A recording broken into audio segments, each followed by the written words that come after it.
Hi guys, welcome! In this video, we'll take a look at the big changes in the second phase of the Tears of the Tyrant version update. This includes the arrival of the Uncle from Another World Collab event, new tiers for armor and footgear, and various adjustments and optimizations. Please take note of the following schedule for the maintenance patch in C, Global, and EU servers this month of December. Alright, without further ado, let's begin. First up, we have the Uncle from Another World Collab event starting on December 21 in Global and EU servers and on December 25 in C server. During this month-long event, we will be able to obtain exclusive collab costumes, headwear, and mount by drawing from the event gachapon and participating in various collab event activities. We'll discuss in detail all the Uncle from Another World collab event activities in another video, so stay tuned for that. Up next, the Uncle from Another World collab event will also include the brand new Ancient Artifact User collab hero class.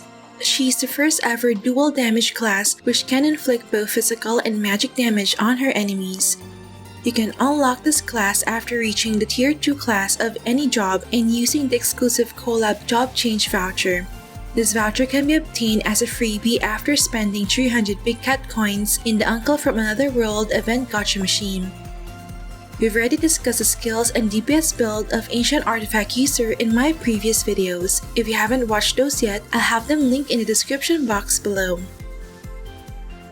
Up next, we have the opening of the Tier 5 upgrade attributes for Ancient and Synth Armor and Footgear. To proceed with the Tier 5 upgrade, you'll need the purple materials dropped by the newer MVPs in Void Territory, the Scale of Fantastic Dragon from Ponapa's Secret Realm, and the new version materials from the tiers of the Ancient City map.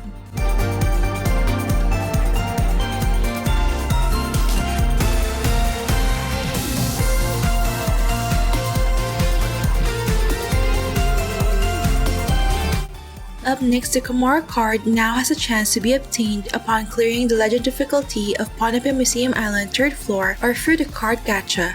This new weapon card increases luck by 21 and spell crit chance by 21% when your weapon reaches plus 16 refinement, so it has a slight edge over the Shell Chapet Star card from Magic Skill DPS. Moreover, when Kamar card is deposited in the handbook, it will provide an additional 0.1% spell crit damage for every 6 points of luck.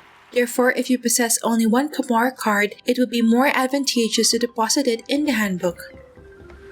Up next, the MVP control resist bar mechanism will be added to boss monsters in the field, as well as several instances such as White Star Airship, Chaotic Invasion, Secret Realm of Phantom, and Niflheim Purgatory.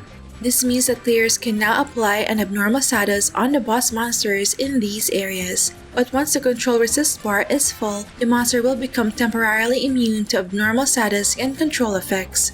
In addition, Taunt, Poison, Bleed, Burn, New Poison, and Curse status effects will be removed from the control resist bar mechanism, and thus applying these status effects will not fill up the control resist bar. Up next, the raid function has been added in Chaotic Invasion. When you clear an MVP or mini dungeon for the first time each week, the raid function will be unlocked for that particular MVP or mini. Up next, the 4th season of GVG has been postponed and it will now officially commence on January 8. In addition, a new battle line relocation feature has been added via the Guild War officer in the Guild Hall. This allows the guild leader to select the battle line to which the guild will move. The relocation process is finalized 2 hours later and has a 12-hour cooldown. Take note that this function is disabled during the 2 hours leading up to the start of the Guild War until the end of the city settlement period. Up next, let's take a look at other quality of life adjustments and optimizations. First, batch deposit and batch withdraw functions have been added when using the warehouse, home storage, and cart. These will appear in the drop-down menu upon scrolling the page. In addition, items obtained from the Cloud Sea Archipelago gameplay can now be stored in the account shared storage. Second, a batch use function has been added to Ancient Magic Card Album, and the fragments of Card Album and Hardcover Card Album now have a batch synthesis function. Third, entering the next floor and echoing corridor will no longer cancel the auto battle state. Fourth, the buff effects of the mount skills of Boon Whale, Heart Phantom, and Dream Echo are extended from 30 minutes to 90 minutes. Thus, you no longer need to use the skill in all your 3 characters just to get the full combat time from listening to music. Fifth, when the pet backpack is full, the new pets you acquire will now be sent via in-game mail. Sixth, the recovery effect given by Ariel to players will be percentage based. It will now restore 5% of max HP and 5% of max SP per second. 7. The Adventure Handbook now tracks the total historical number of monsters killed. And 8. Special effects will be added to the level 3 avatar frame of the 6v6 Season 14 to 21 rewards. Last but not the least, we have a few recharge-related updates. First, the Star Chosen card gift box will be available for purchase in the Recharge shop from December 25 to January 1. Each box is priced at 15 BCC and there is no purchase limit.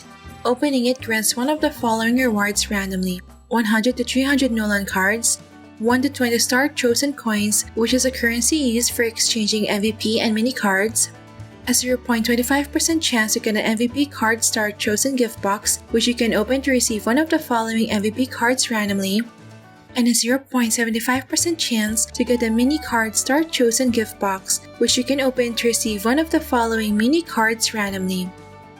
Second, on January 10, costume and headwear gacha items from June and July of previous years will be added in the revamped Time Wish machine. And third, there will be a rate-up for the following MVP cards in the card gacha machine. Notably, this is the first card rate-up for Kamar card and Corruption Root card.